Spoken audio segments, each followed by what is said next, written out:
eh, ese relato del banquete. Bueno, la caverna es eso, lo que dice José, que es, hemos nacido, esos prisioneros que están atados y encadenados y con la vista hacia la pared de la caverna, no están demasiado mal, porque realmente han nacido ahí, ¿no?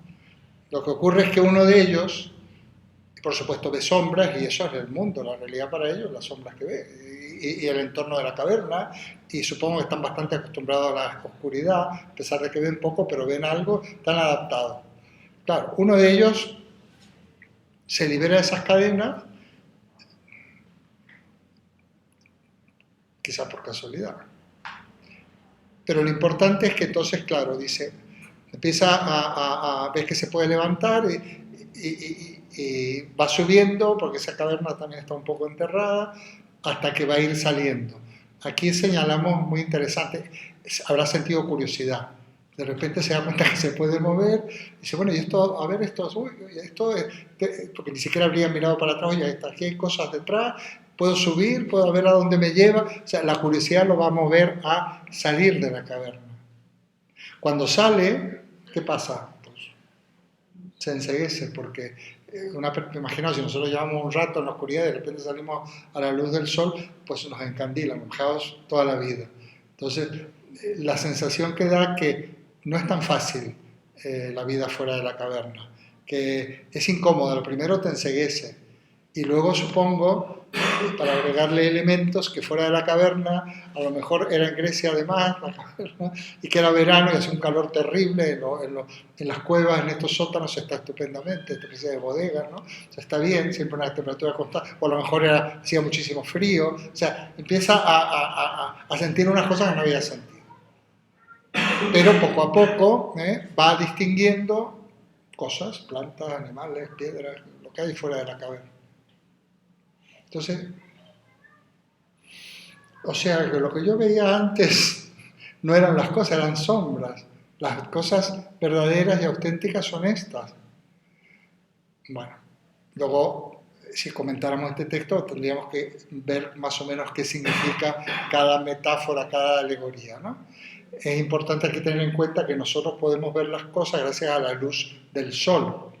Y es importante ver, ya lo veremos, que en la filosofía de Platón ahí está el sol representando la idea de bien, que es la idea que está en la cúspide, en lo alto de todas las demás, en la jerarquía de ideas, ya lo veremos.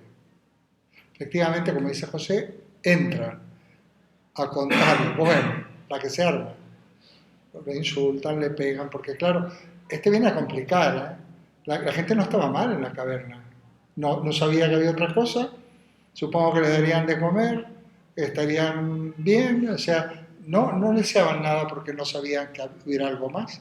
Este les va a contar que, ojo, oye, sois unos esclavos, aquí no sabéis dónde estáis metidos, hay un mundo afuera interesantísimo.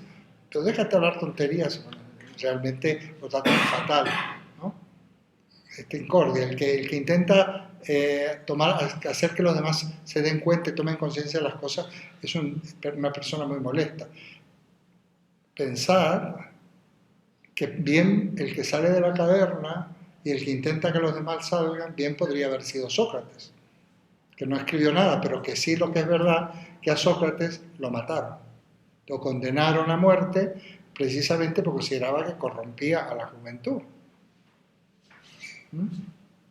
Bueno, pues es muy interesante, ¿no? Vamos de aquí a sacar muchas cosas. Bueno, en cuanto a aquello para pensar, yo siempre he comentado, ¿no?, que siempre es bueno llevarse algo a casa. Yo lo digo porque así salimos ganando todos, ¿no? Que lo diga yo, no me considero ningún profeta ni nada por el estilo.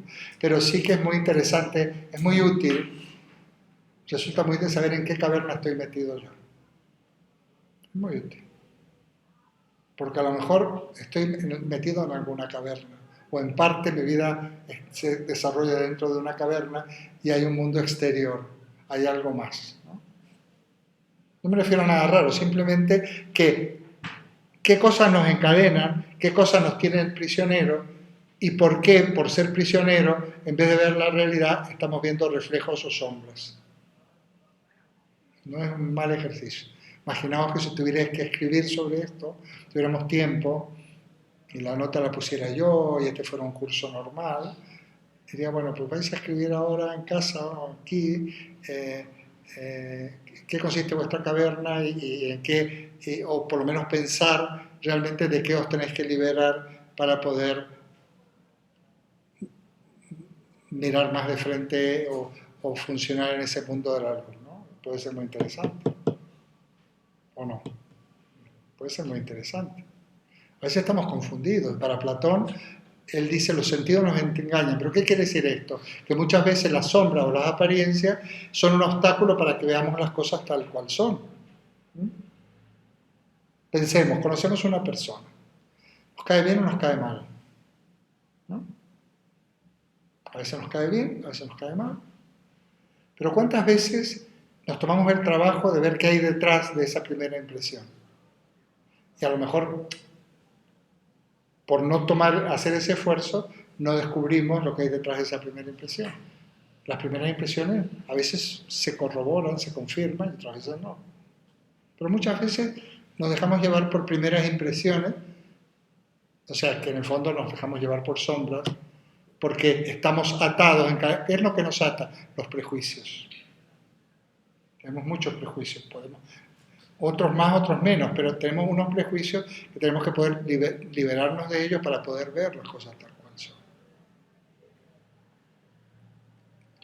Yo siempre insisto, esta universidad es muy especial, muy particular, tiene unas características, no la tiene ninguna otra, el tipo de alumnado un poquito más grandes y cosas por el estilo, pero yo siempre he pensado que tenemos que conocer a los que tenemos al lado. No podemos pasarnos el curso callados sin saber nada, porque seguramente tendremos una gran oportunidad de conocer, de aprender cosas y conocer cosas y conocemos a nuestros compañeros. Aquí los cursos que yo he tenido han terminado hasta ahora muy amigos, estupendas amigos y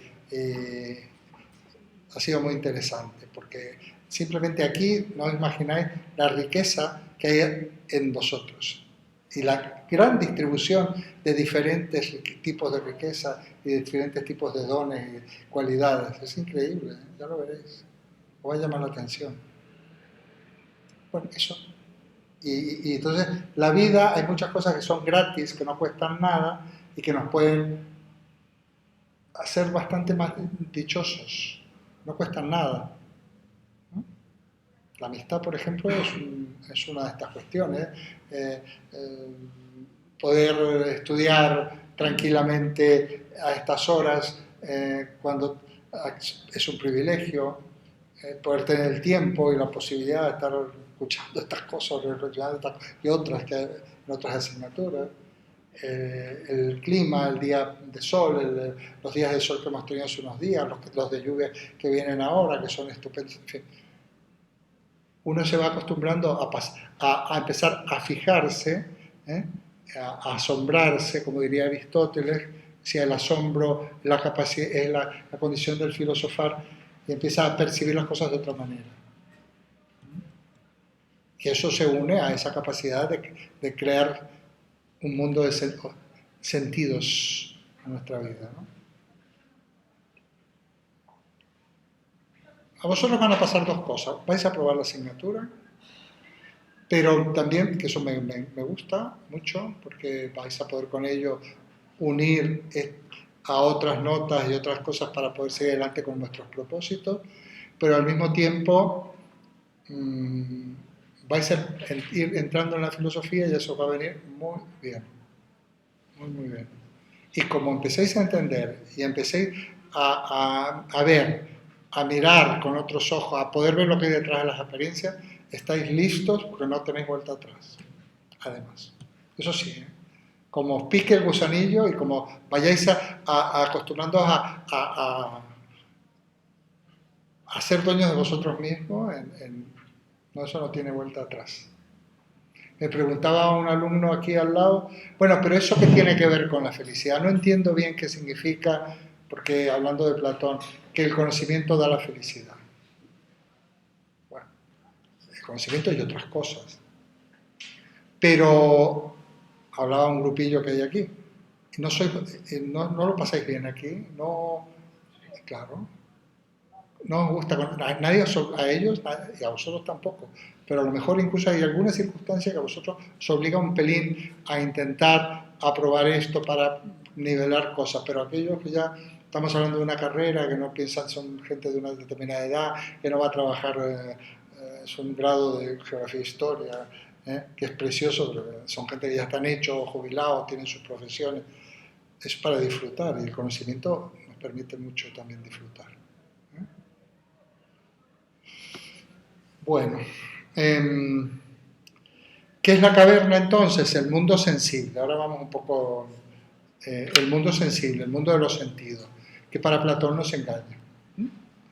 Eso tiene que ver por nuestra condición de alma encerrada en un cuerpo, o sea, encarnada en un cuerpo. Donde Platón, el cuerpo, a veces ha dicho que es la cárcel del alma, aquello que nos limita, porque en el fondo lo importante del hombre está en el alma.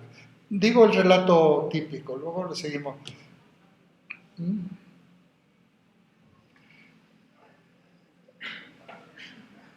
Como los sentidos nos engañan, se trata de poder llegar a conocer las cosas tal cual son, y las cosas tal cuales son las ideas.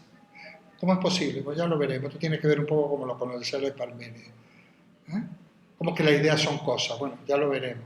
Pero precisamente las ideas están representadas en ese relato con las cosas que están fuera de la caverna. Que yo las puedo conocer igual que el ser, a través de la inteligencia. Las ideas no se pueden conocer con los sentidos.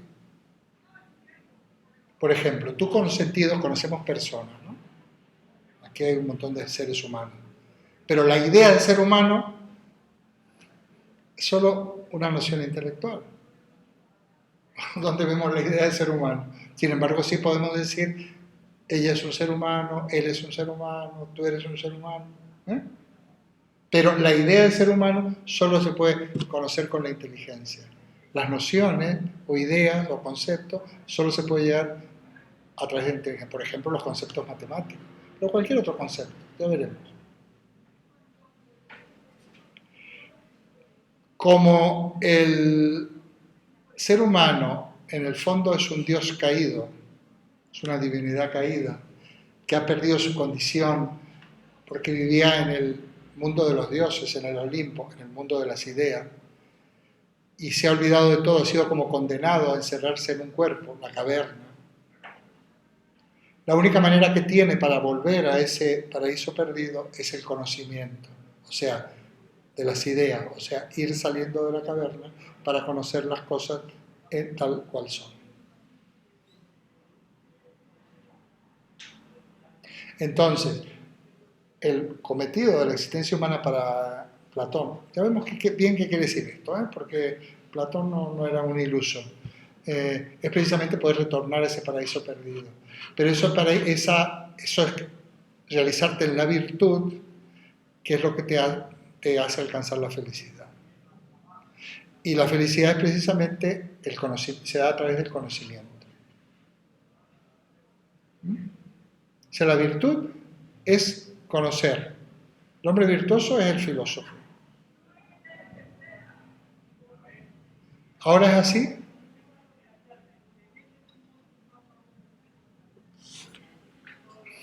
No. No porque... No. Porque en nuestra cultura se introdujo otra vertiente, otra rama, que es el judeocristianismo. ¿Quién es el hombre virtuoso según el judeocristianismo o el cristianismo? El que más sufre es el más virtuoso. No, eso sería una visión un poco patológica. No, el santo. El santo. El ideal de santidad es el ideal de perfección cristiano. Hay que ver qué quiere decir, No quiere decir que tenga que ser un mártir. Bueno, un sufrimiento no, pero ese sufrimiento, eso es una lectura un poco... Sufrimiento depende en qué sentido te puede de alguna manera purificar, pero depende en qué sentido. No es sufrimiento gratuito. Pero de hecho lo que quiero decir, que el concepto de bien y de felicidad en el platonismo y en general en la filosofía griega está ligada al intelecto. En cambio, en la concepción judeocristiana está ligado al concepto cristiano de amor, que no es el amor platónico, sino que es el amor. ¿Quién instaura la concepción cristiana del amor? ¿Quién? San Agustín. ¿Eh? San Agustín. ¿Cómo? San Agustín. No te oigo. San Agustín. No, no, hombre, San Agustín, sí, O San Fray Luis de Agustín, León, Fray pero Luis no, de ¿quién León. la funda? No, San Agustín, San Luis de León, sí, bien. Fray Luis de León puede ser. No, ¿quién la funda? Sí. Abuelo, ¿Eh? Jesucristo. Jesús, claro, Jesús. Jesús, amaos los unos a los otros. ¿Eh? Un solo mandamiento os dejo, amaos los unos a los otros. Incluso como maestro, como yo os he amado. O sea, te dice no solo qué es lo que hay que hacer, sino cómo. Estamos hablando del amor humano, estamos hablando del amor al prójimo. Que es por eso, la diferencia entre amor platónico y el amor cristiano, diferencia conceptual, ¿eh? No digo que uno sea mejor ni nada, es que el amor platónico es amor a la verdad y el amor cristiano es amor al prójimo. Y por lo tanto, nosotros, seamos o no creyentes, ya no podemos salir de la época que estamos. Entonces, por un lado te puede hacer muy feliz el conocimiento, pero nosotros necesitamos la felicidad del amor. Llámale como quieras, amistad, compartir, compañerismo, solidaridad, en fin, ¿no? No se puede ser feliz sin amor. Algún tipo de